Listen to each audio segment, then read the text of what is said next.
इस टाइम पे ठंड का प्रकोप बहुत ज्यादा हो गया, बिल्कुल कोल्ड डे और कोल्ड नाइट का सीजन चल रहा है।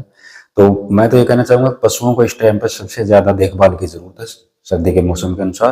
तो सबसे पहले हमें पशुओं का बाड़े का ध्यान रखना है जिसके अंदर सीधी हवाएं ना जाए, ठंडी हवाएं ना जाए, इसलिए पशुओं को एक बंद आवास के अंदर रखें जिसमें चारों तरफ से बंद हो। लेकिन इस बात का अवश्य ध्यान रखें कि दोपहर बाद वेंटिलेशन भी हो, कम से कम दोपहर बाद, यानी कि 12 बजे से लेकर 3 बजे तक का वेंटिलेशन का प्रावधान हो वहां पे, नहीं तो अमोनिया गैस या अन्य गैस से बढ़ के सफोकेशन हो जाएगी।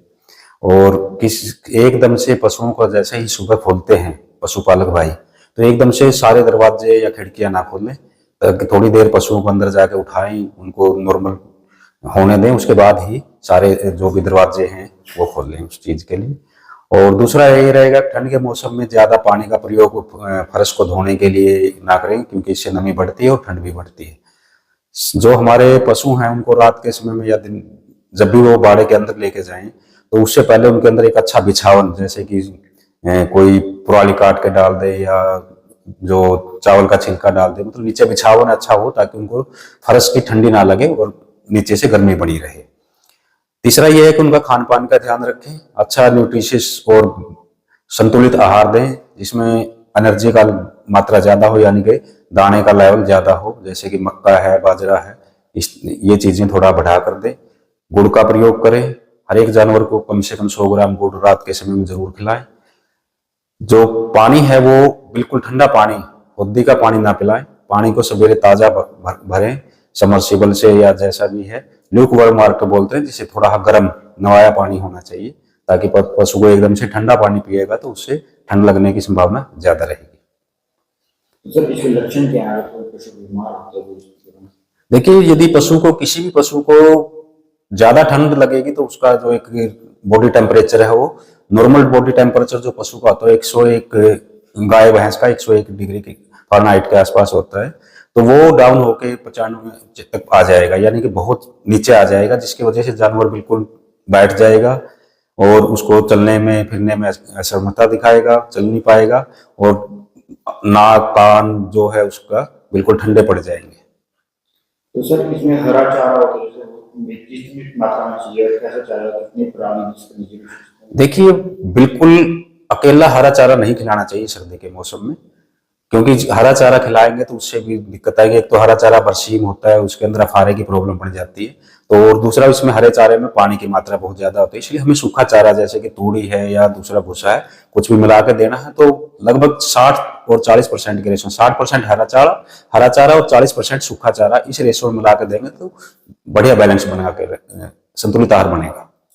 सर दुधारू पशुओं की बात करिए तो इस मौसम के दौरान किस तरह का ध्यान रखा जाना चाहिए और क्या इसके दौरान दूध में असर पड़ता है? हाँ, देखिए, सर्दी के मौसम में मैंने जैसे बताया उसका आवासीय प्रबंध करना, उसको अच्छा संतुलित आहार खिलाना है, तो ये चीजें दुधारू पशुओं के लिए हर मौसम के लिए रहती हैं। लेकिन जैसे ही मौसम, चाहे बहुत ज्यादा सर्दी हो चाहे बहुत ज्यादा गर्मी हो, तो हमें विशेष ध्यान रखना पड़ता है दुधारू पशुओं का।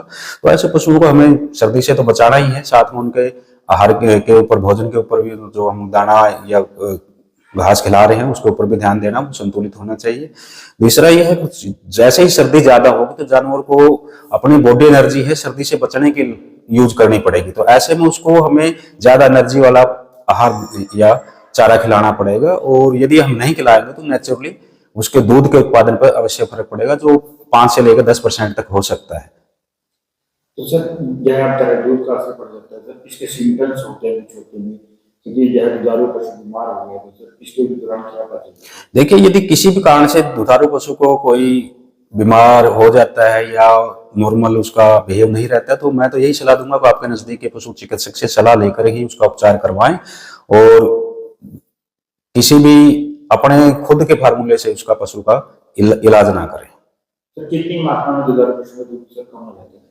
देखिए, डिपेंड करता है कि भी जानवर को आपने किस कंडीशन में रखा है। यदि आप बिल्कुल अच्छा केयर टेक करेंगे तो ज्यादा फर्क नहीं पड़ेगा, लेकिन किसी कारण से यदि किसी पशु को ठंड लगी ही गई है या सर्दी का मौसम है तो 5 से 10% तक दूध उत्पादन में फर्क पड़ सकता है। तो ठंड के दौरान उनको सबसे ज्यादा बीमारी कौन सी होती है पशु को?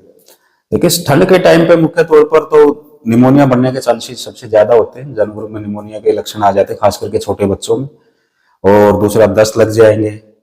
तीसरा क्या है कि जानवर को ना हल्का फुल्का बुखार बन जाएगा और जानवर को मैं कंपन, इस ठंड की वजह से जानवर है ना कंपन की स्थिति पैदा हो जाएगी, यानी कांपना शुरू कर देगा। जैसे बॉडी को वो एक जगह से सिकोड़ कर रखेगा, हेयर कोट है जो वो बिल्कुल रफ हो जाएगा। तो ये चीजें हैं छोटे, जिसमें पशु मालिक को देख के पता चल जाता है कि मेरे जानवर आज कुछ न कुछ डिस्कम्फर्ट में है, तो वो अपने पशु चिकित्सक से सलाह लेकर उसका इलाज करवा सकता है। सर आपका शुभ नाम? मेरा नाम डॉक्टर अवतार सैनी, मैं वेटरी सर्जन, पशु रोग निदान प्रयोगशाला, जिला कुरुक्षेत्र।